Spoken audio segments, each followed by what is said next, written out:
আচ্ছা দেখুন তো এই মশলাটা চিনতে পারেন কিনা, আর এটা কে কে খেতে ভালোবাসেন। Hello everyone, welcome to my channel. যেখান থেকে আমাকে দেখছেন সবাইকে জানাচ্ছি অনেক অনেক শুভকামনা। সো আজকে চলে আসলাম ফলের বাজারে। আমার ইচ্ছে করছিল আম খাবো, তো আম কেনার জন্য আসি, দেখি অনেকগুলো ফল সুন্দর সুন্দর রাখা আছে। যদিও আমি এগুলো খেতে একদমই ভালোবাসি না, তারপরে সুন্দর দেখে ভিডিও করলাম। আসলে ফল বলতে আমি ম্যাঙ্গোটা নিতে আসছিলাম, কিন্তু ম্যাঙ্গোর চেহারা দেখে আমার একেবারেই ভালো লাগে নাই। কিন্তু আম কিনতে এসে আমি এখানে অনেক সুন্দর সুন্দর ইন্টারেস্টিং কিছু জিনিস দেখতে পাইলাম, ভাবলাম আপনাদের সাথে শেয়ার করি। তো এখানে অটো কাটার দিয়ে সবজি রাখা আছে। এখানে মানে কাটা সবজি অনেক রকমের। এখানে প্রত্যেকটা আলাদা আলাদা সবজি, চিজ, তারপর অনিয়ন আছে ভিতরে, আরও কি কি পাতা দিয়ে বক্স করে রাখা আছে। যারা আমার মতো অলস, কাজ করতে চায় না বা জব করে, তাদের জন্য এখান থেকে কিনবে আর বাসায় গিয়ে খাবে ব্যাস। নুডলসও রাখা আছে, এরকম অনেকগুলো বাটি এখানে রাখা আছে, অনেক সুন্দর আর কালারফুল। তো অনেক সুন্দর লাগতেছিল। আর এই সাইডটাতে রাখা আছে অনেক টেস্টি আর হেলদি চিজ।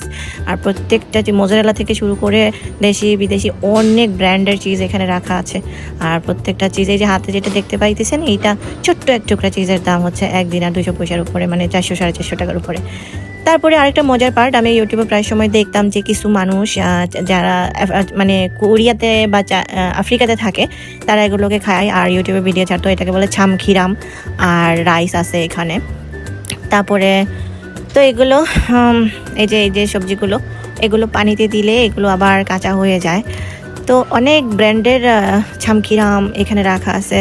সুশি বানানোর জিনিসপত্র রাখা আছে নানা। এই যে এখানে অনেকগুলো, এই যে অয়েলটা আছে না, এটা কোরিয়ানরা অনেক বেশি খেতে পছন্দ করে, আর অলিভ অয়েলের সব কিছু।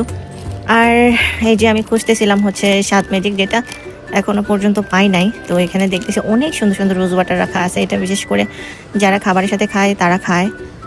আর বাই দ্য ওয়ে, আমি যে দুইটা জিনিসের জন্য আসছি, এটা হচ্ছে একটা হচ্ছে স্বাদ ম্যাজিক আর একটা হইতেছে আম।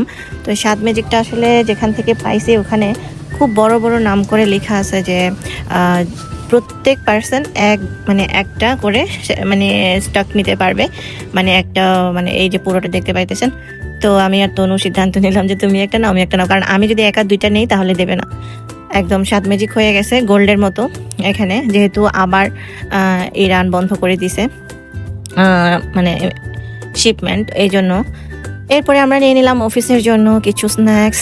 তারপর এই তো আজকের এই পর্যন্ত টুকটাক শপিং। তবে যা যাই নিলাম না কেন, সবগুলোই কিন্তু অনেক সুন্দর সুন্দর জিনিসপত্র। আর হ্যাঁ, আমটা কিন্তু আমরা বাসায় এসে খাইতে পারি নাই, অনেক বেশি টক ছিল।